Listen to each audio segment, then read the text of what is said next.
Hello everyone, it's been such a long time. It's been more than 2 months since I've done a vlog and I'm happy to be back. So welcome back to Dad's Kitchen.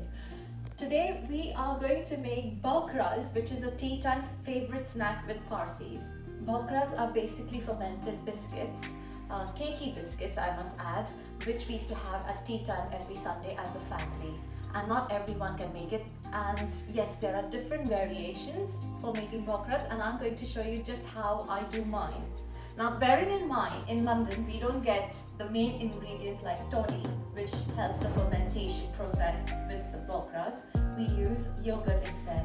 A lot of people have also used apple cider vinegar or beer, or in some cases they've even used champagne, but it hasn't worked as well as yogurt does. So I'm going to stick to yogurt and I'm just going to show you what I do. So come and join me. Okay. Alright.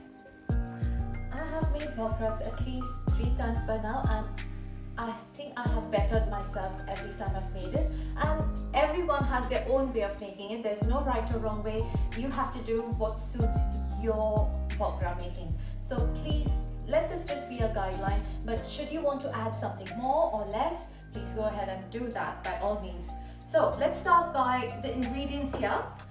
Make sure you take a nice deep mixing bowl to start with, and in the bowl here I have 200 grams of flour, out of which I have put 150 grams of plain flour and 50 grams of self-raising flour.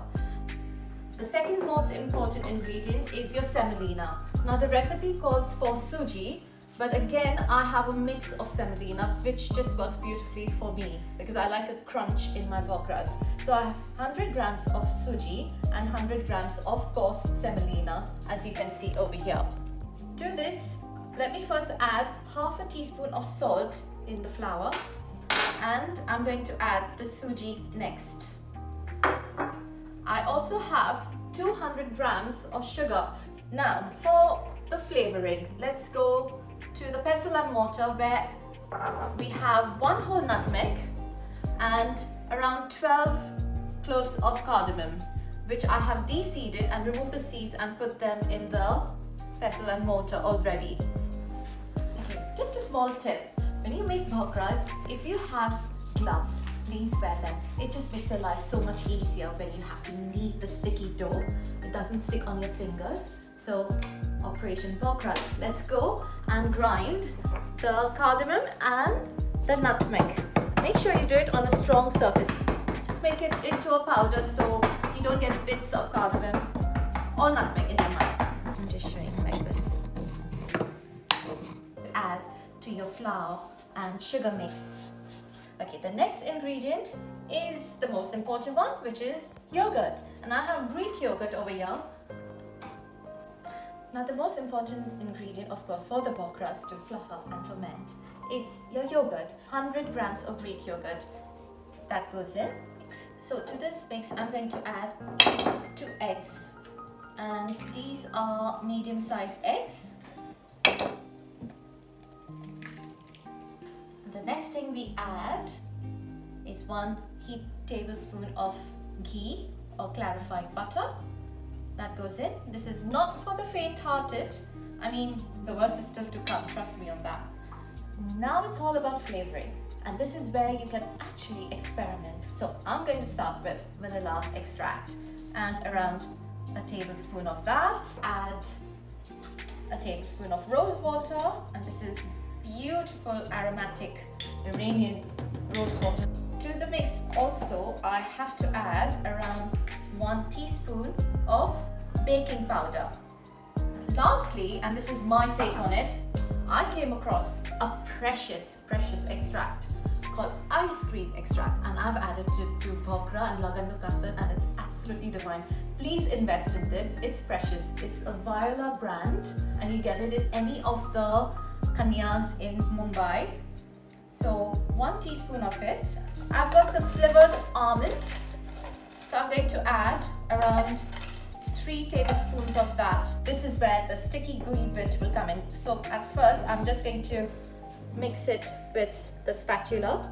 Another tip I wanted to share with you is when you do your dough mix, this is exactly how it will turn out. It will be pretty wet and sticky. Don't despair at that point. Just keep a bowl full of flour by your side and just gradually just keep in flour till you acquire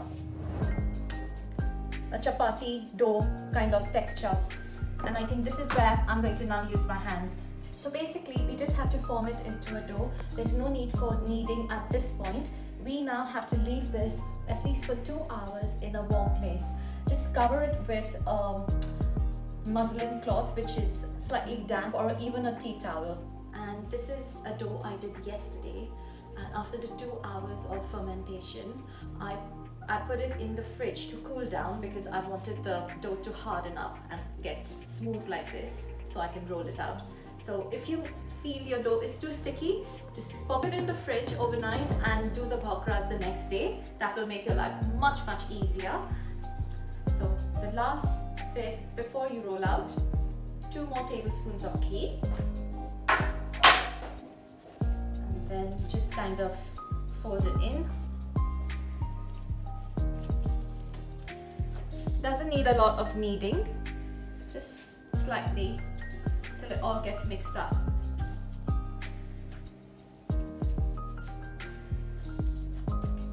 So as I said earlier, this is not for the faint-hearted.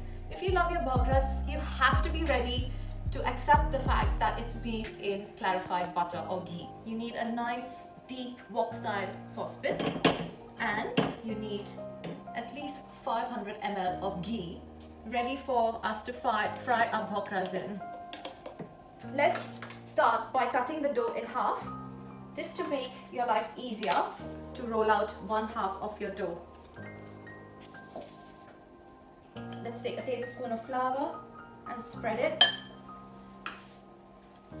And now slowly, just with the palm of your hand, just spread it out. You don't even need a rolling pin because it's so soft. Just spread it out. Or if you want, you can just spread it like this. Actually, this is better. Try and do this process as quickly as possible because it starts sweating, and once it starts sweating, it gets more sticky and gooey. Try and maintain at least a 1/2 centimeter diameter of your dough because you don't want a very thin biscuity bhakra, you want a nice chunky one. I've just used a broad glass, the mouth of the glass, and I will just make my round circles. Okay, you have to make sure that your ghee is nice and hot, and then you just kind of slip them in.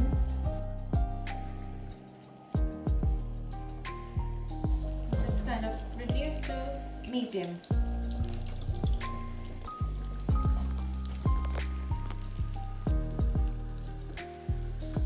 Although we heat up the ghee to its maximum heat, like really hot before you put the bhakras in, make sure you turn the flame down to really slow because it will allow the bhakras to cook better, and they should be in the ghee at least for a good 4 to 5 minutes to fluff up the way they should. As you can see over here, this is amazing, isn't it?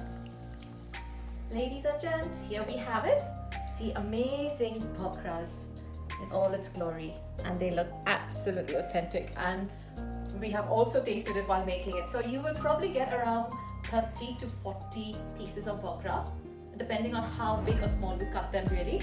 Let's give it a try. As you can see, I have my cup of tea as well, so cheers.